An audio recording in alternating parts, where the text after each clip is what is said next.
People, man. We taking this trip to the south of the border, South Carolina, to indulge in this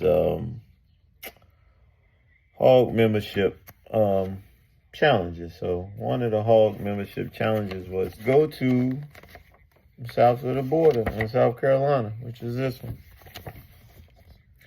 And you got to take a picture with one of the marquees that's outside of the building. So the trip here was pretty cool. I got a chance to go to some dealership and get some tokens, as well as I could sign in at each of the Harley places and get my my mileage verified by the various places, which is pretty cool. It also helps out their company because you're getting all these people going into the building. You know, you never know. They could be looking for a shirt or a poker chip, whatever. Potentially a new bike. Anywho, we went to where we started out. We went to Tifton, verified. We also went to where else we go? Went to Tifton. We went to Macon. Checked in there. They had like a little Easter egg hunt thing for some of the customers. As well as when I got past Atlanta, I went to the Thunder Tower. I guess it's Thunder Tower East. I didn't even know Thunder Tower had an affiliate. So I was asking him, isn't this the name of the one that's in Atlanta? He's like, nah, this is Thunder Tower East. And they said that the name of the one that's in Atlanta is now being replaced with Lucky Bitch. I don't know. Anywho, so after leaving that place, I hadn't got a token from that place, so I just kept on charging. And then there was another one that was like Tim's Harley Davidson, but that building had closed, and now it's like an Indian and KTM and all the type of I say like off-road type vehicles. So that was pretty cool. It's been a pretty good ride. So I get close to south of the border, and then it detours me because there's some type of accident. So I rode in the back country for a little bit, about 5 miles, nothing extreme. And then I get to the south of the border. I passed by this place a couple times. We stopped here to a restaurant, not a restaurant, but we stopped to like a convenience store to get gas and got something, last time. So this time, this is kind of like my first time staying here for quite some time. So you have to take a picture of the guy's name is Pedro. Pedro is all around here. It's called South of the Border, but I think it's called Hammer, South Carolina.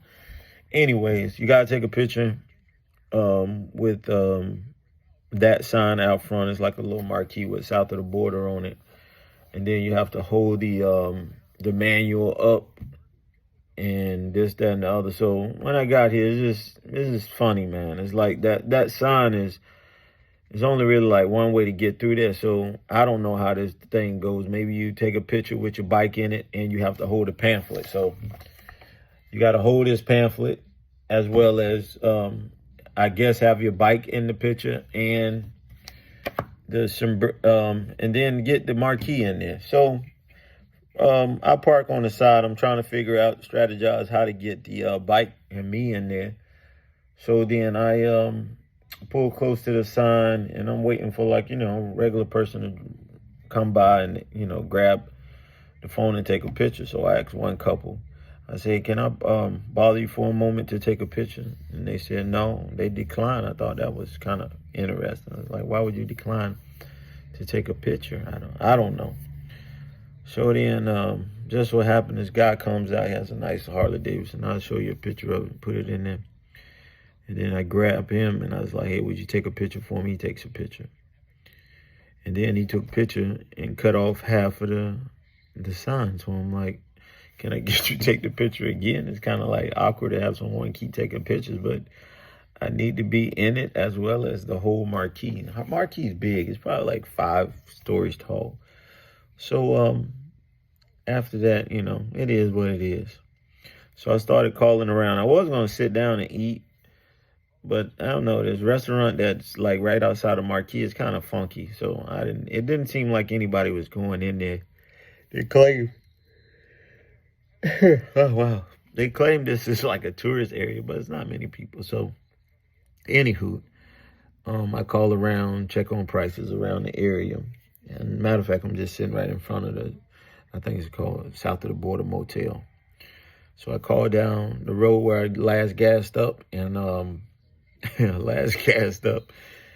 and they said the hotel was like 190 to like 220. I don't like spending a lot of money on hotels because for one thing, I'm not going to stay here long. And if I'm going to stay here long, yeah, I want something like, something nice. If I'm only staying there for one night, I'm trying not to pay $100, period. And so, especially I'm on a motorcycle, I'm not trying to pay $100. So then I called the place here, which is where I'm staying, is the South of the Border Motel. And then they say the rooms are like 110 up to like 230. I'm like, 230? 230. So I was like, what type of rooms you got? And she listed off like 7 types of names. She's like, you got a deluxe, you got a standard, you got a honeymoon suite, all kind of stuff. I'm like, this crazy. Like, give me the cheapest one. I called the Holiday Inn down the street, and they were expensive. It was like 2 something to 3. I was like, wow, where'd you get that price from? So I go in and talk to the lady there in the front office about getting a room. She, I don't know, they have a funny sense of humor here, more like blunt and straightforward. So I was asking her, like, what types of rooms is it? She's like, what do you think you're going to get the same price? And I'm like, I say, normally you have 2 selections as a room. You get like a single bed and a double bed. And then she ringed off all the other stuff, like a jacuzzi tub inside the room. And I'm like, okay, that's interesting, I guess. So then, obviously, that's the variation. So with her, I don't know, it's kind of like being blunt and straightforward, which I'm kind of not that type of person. So then I come back to the room. Let me show you the room. Oh, let me see if I can flip this around.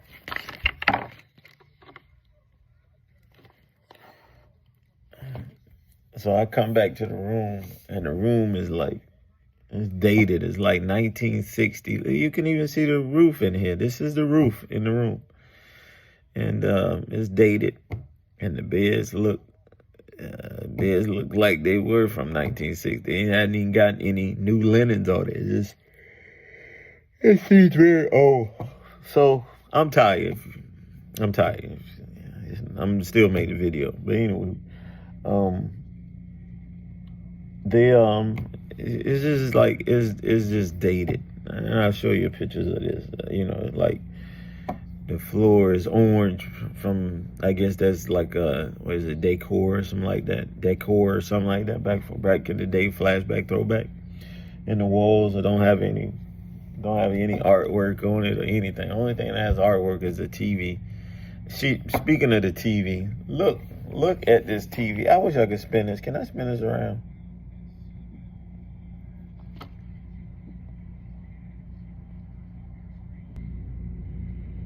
No, you can't spin it around, but anyway, I'm gonna turn around anyways. Maybe it'll catch it in there.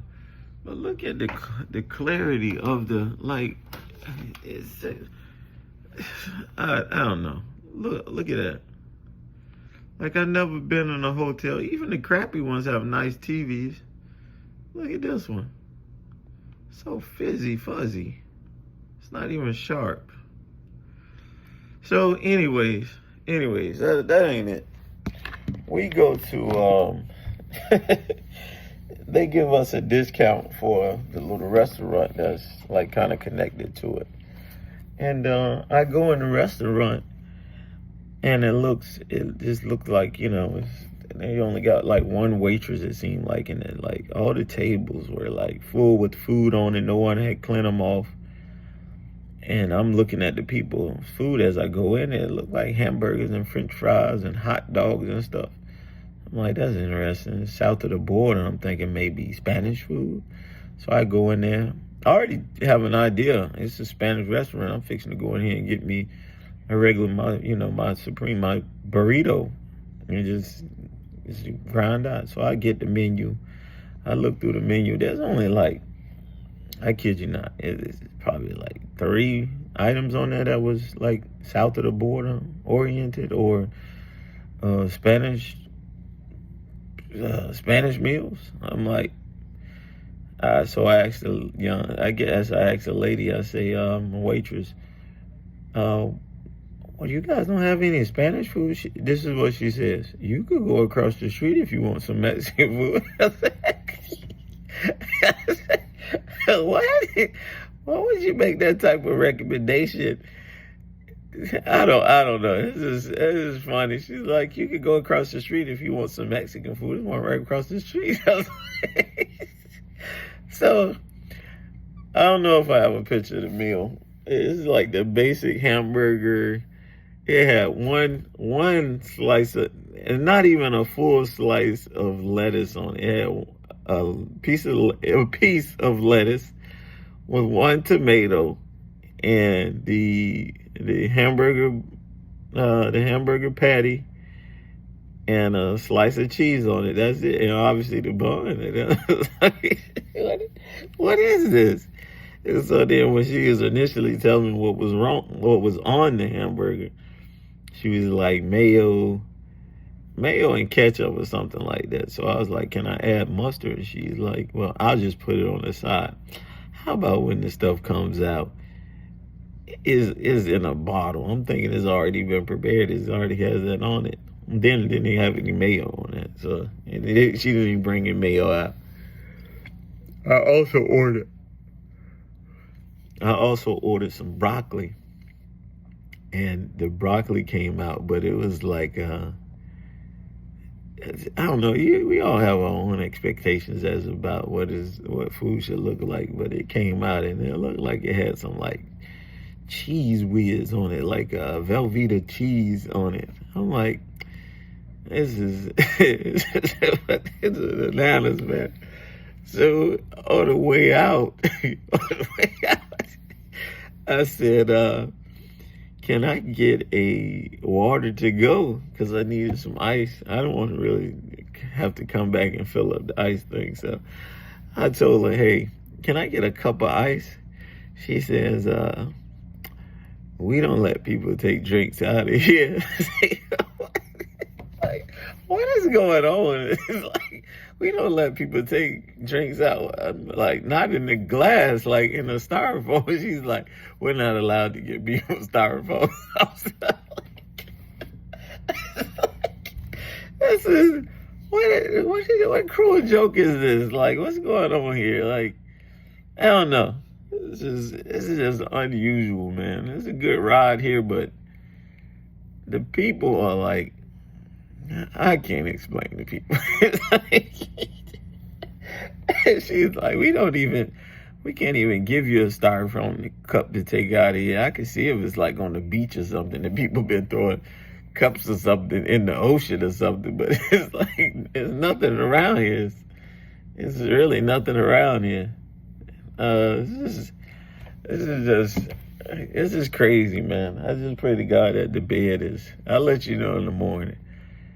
I pray to God that the bed is like, all right, it ain't from the 1960s and it still has bed bugs on it or something. I don't know. But anywho, man, I got maybe I don't know how far it is from here. Maybe an 8-hour drive tomorrow back home. So it's gonna be interesting. I need to go outside and put the drone up and get some of these lights and stuff. That's what I'll probably do. So if you see that in here, obviously I got something, but this has been very interesting. I had to go out here and lock the bike up anyways, lock the handlebars, so we'll go from there. All right, man, I'll holler. Maybe see you in the morning. But anyways, it's morning time, and getting ready to get out of here, and I just want to share some things with you. This gear, I'm trying to do things different. Let me turn you around. See these pants? I'm trying to do things differently. I'm getting tired of carrying a raincoat, riding pants, just rain suit, heat suit, and just wearing clothes. So what I'm trying to do is, I got this jacket a while back, and it's weather resistant. But not only that, and I'm learning some stuff about the jacket too. Obviously it has the little wind protection on the side. Not wind protection, but it allows the wind to come through. It's vented on the back side. When I first got it, I was like, that would be a cool jacket. Keyword, just cool. So now I'm trying to get and minimize things because I'm trying to see what I can not take on the bike. So this is my jacket that I have that's mesh, and obviously probably wearing it in the summer. But anywho, season jacket. So it's warm. It has a warm inner layer here. And then on top of that, you have a waterproofing material. So I'm assuming when it rains, you can use that as well too. And then it has several zippers in it. You got a zipper here to keep the water resistant layer in there. But then at the same time, you got this one so you could take the warmth out as well too. So yesterday it got fairly warm, and then I took all of the insides out and just left the textile jacket by itself. But I didn't notice as well too. When you zip it up, it has a two-way zipper on it. Did not notice. And when it's getting really hot and you just have the jacket on, you can take the zipper and go up like this, and it'll open the jacket as you're riding, just like this, and still be somewhat secured. So I was like, that was pretty awesome. So that's what I got for that. I bought these gloves. They're good for hot weather, but I got some other gloves that I just got, and I want to try those out. They're leather. I want to see how hot they get. But to me, those were just as hot, and I really thought about taking them off, but I'm not, because that's just a safety feature. First thing you do is put your hands down if you fall off the bike. Already been there, done that. So, but this is it, man. It's pretty cool. I like the little, circular door at the top. Let me show you the parking out here. It's pretty cool. You park right here, literally right outside your room, which is cool. I don't know if you can see that, but that's pretty cool. Got your room number up there, and it's lit. And all of the other rooms are like that too. It's kind of crazy. I think it's really cool though. It's got like 6 different rooms, and like those over there are like really small. So I'm assuming those are probably a standard room. But these, I think it was a deluxe room or something like that. So I just want to get back to you guys and show you that. But other than that, man, we out of here. We're fixing to get on down the road, get back home until our next venture.